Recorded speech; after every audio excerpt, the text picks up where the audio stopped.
So if it's time for me to sell my business, I should call my realtor, right? I mean, don't they sell businesses?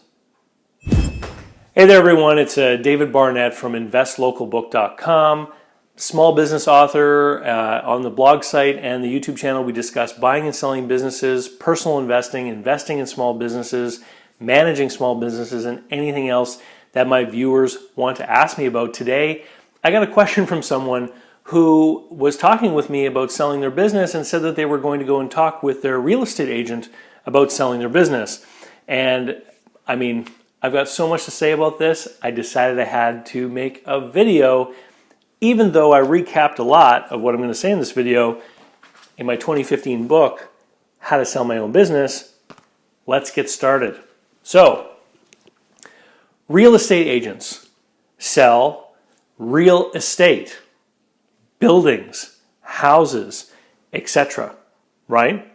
Let's think about some of the things that buildings have in common, and we're going to compare that with some of the things that businesses have in common. Let's take a look at the whiteboard.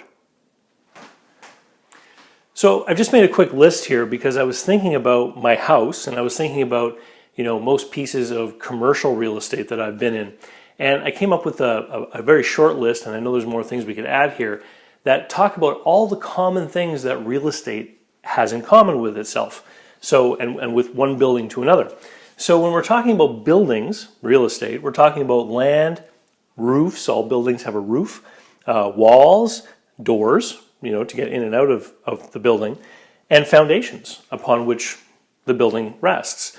So it's easy to understand that if you have buildings that are being bought and sold, you can develop a realm of expertise, a certain canon of knowledge about buildings and real estate that could become very valuable for people that are trying to buy and sell real estate.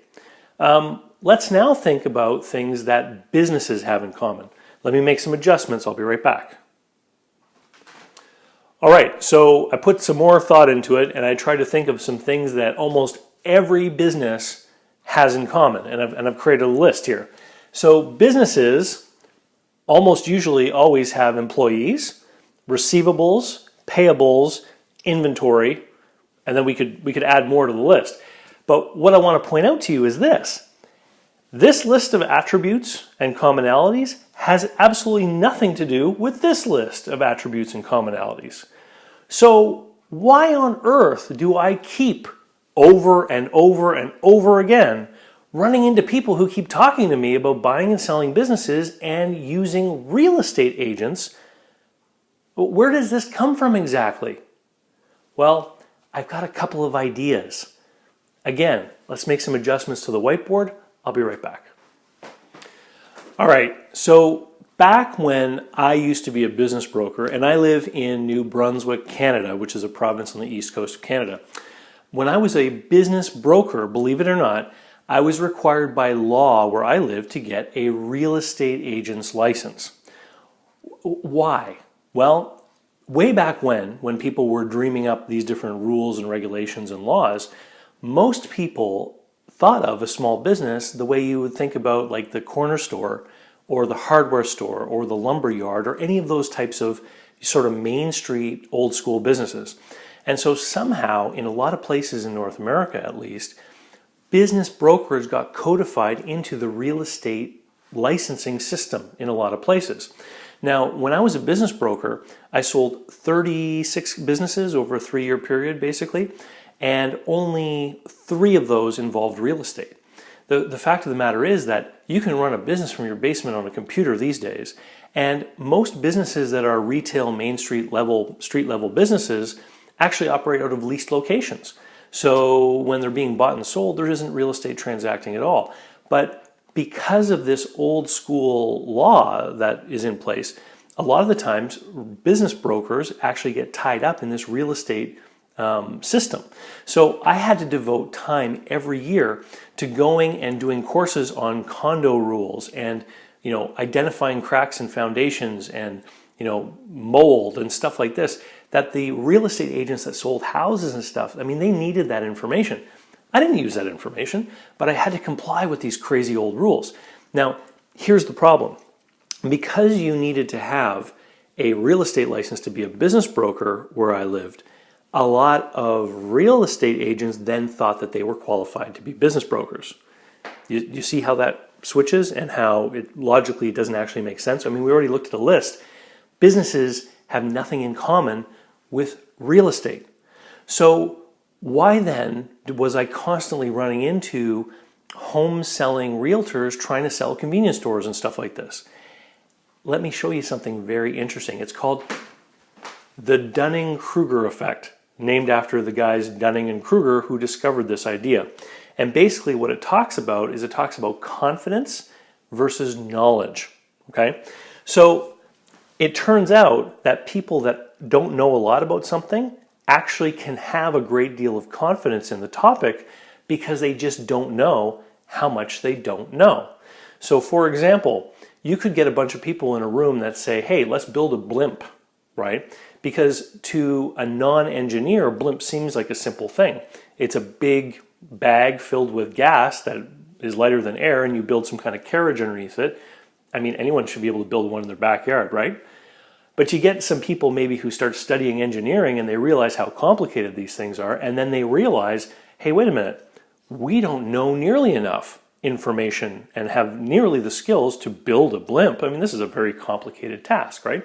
So I used to run into this all the time with realtors and selling businesses. So your average everyday real estate agent who sells houses, okay, actually had a very high degree of confidence when it comes to selling businesses, okay? And I would get all the time calls from bankers who would say, hey Dave, I have someone in my office here who has a contract to buy a convenience store written up on the paperwork for buying a house. I kid you not. It used to happen all the time. So these home selling real estate agents actually thought, hey, I'm licensed for this. I can sell a business. It's easy, right? A high degree of confidence. As they started to learn more and more about the process, and I watched some of these people get into, knee deep in trouble trying to manage some of these deals, having no idea what they were doing, as they acquired more knowledge as they went through the process, they realized that they didn't actually know much at all. And so their confidence actually declined. Over time, if a person were to stick to it, and there have been real estate agents eventually become business brokers as they develop themselves over time, do the proper training, etc. As the knowledge builds, then the confidence can start to grow again. This is the Dunning-Krueger effect. You can look it up online. So house selling realtors would be right over here. I'll put house right here. And they would often try to list businesses for sale. They would go and talk with business owners and say, hey, you want to sell your business? I'll sell it for you. What do you want for your business? They had no idea how to value a business. They had no idea how to present a business. They would take photographs of the business and put it right online, having no idea that you're even supposed to keep a business sale confidential, for example, okay? And as they would learn more about businesses, they would move into this category. Now, who would know a little bit about business more so than a home selling real estate agent? The commercial guys. The guys that sell investment properties. The guys that understand that a commercial property's value is based on its cash flow. These guys start to have an insight into what business is all about, okay? And it gives them a little bit more knowledge, and they realize that they don't know how to sell businesses. So I'm going to put commercial here. So when I was a business broker, my number one source of referrals was actually from commercial realtors, from these guys right here, because they knew enough about business to know that they had no idea how to sell a business, right? And I knew as a business broker that I wasn't a commercial realtor. There were many times when I had a business owner that had a business which owned commercial real estate, and I would have to say to the owner, look, if you want to sell this quickly, here's what we do. We divide the two. We create a business for sale, and we offer to lease the buyer the building or give them the option of buying. And sometimes the buyer would come along and they didn't want the building. They didn't have enough money for it or what have you.